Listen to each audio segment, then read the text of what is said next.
Pada video ini akan membahas bab mengenai sampling, di mana hasil analisa suatu sampel tergantung pada apakah sampel dapat mewakili keseluruhan batch untuk mengambil suatu kesimpulan. World Health Organization telah menetapkan aturan umum untuk menguji kualitas bahan farmaseutika dengan menggunakan metode sampling. Pada saat penyeleksian dan persiapan sampel untuk pengujian, prosedur tersebut perlu dilakukan.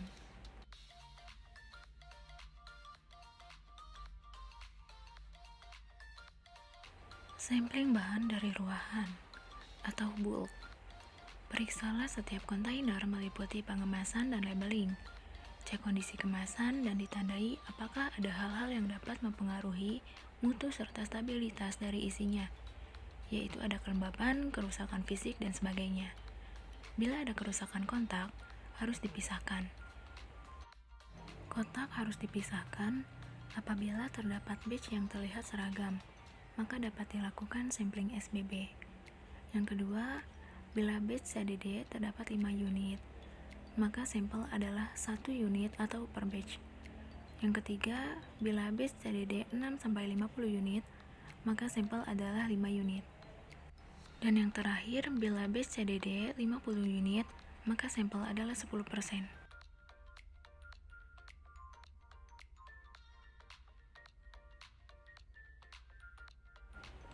Setelah kotak sampel tersebut dibuka, maka hal yang harus diperiksa yaitu karakteristik organoleptis, di mana terdapat warna, tekstur, serta bau.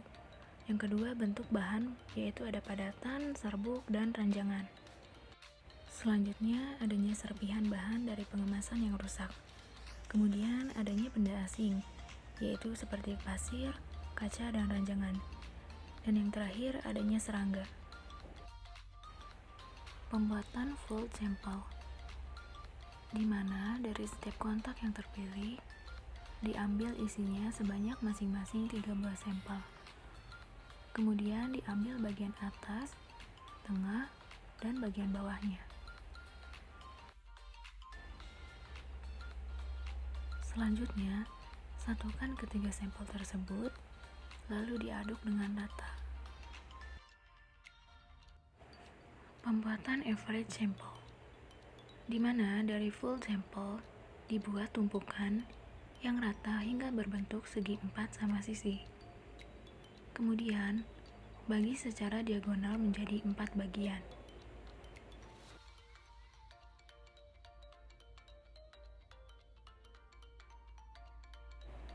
Lalu diambil 2 sisi yang berlawanan dan dicampur hingga rata.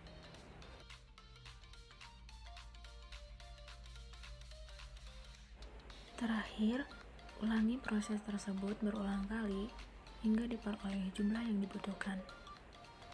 Lalu sisa sampel dikembalikan ke batch.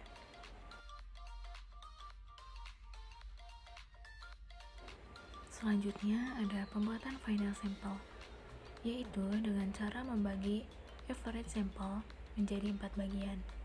Kemudian setiap bagiannya diperiksa karakteristiknya, meliputi derajat penguraian, tingkat ketidakmurnian, kelembapan atau kadar abu, serta kandungan aktifnya. Pemeriksaan makroskopik dan mikroskopik, yaitu pengujian visual dan bau atau makroskopik, di mana ada ukuran, warna, karakteristik permukaan, tekstur, dan rekatan, bau, kemudian rasa.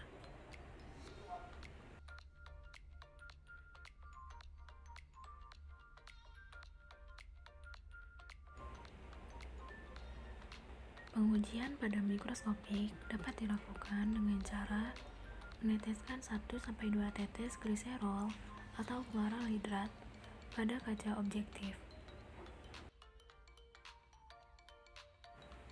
Selanjutnya, basahi ujung jarum dengan air, lalu dicelupkan pada serbuk simplisia daun nanas, kemudian letakkan pada ujung kaca objek. Diaduk, lalu ditutup. Kemudian amati pada mikroskop. Macam-macam reaksi yang digunakan, yaitu chloralhidrat, lactochloralhidrat, yang berfungsi untuk melihat bentuk kristal. Yang kedua ada lactopanel, di mana digunakan untuk melihat jamur, serbuk sari, cacing, dan parasit lainnya.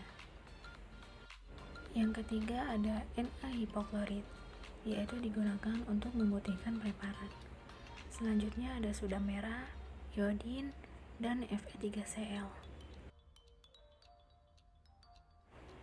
Mikrosublimasi, yaitu dengan cara ditempatkan sekitar 0,1 gram hingga 0,2 gram serbuk Simplicia daun nanas pada kaca objek, lalu diletakkan cincin kaca dan penutup dengan kaca objek.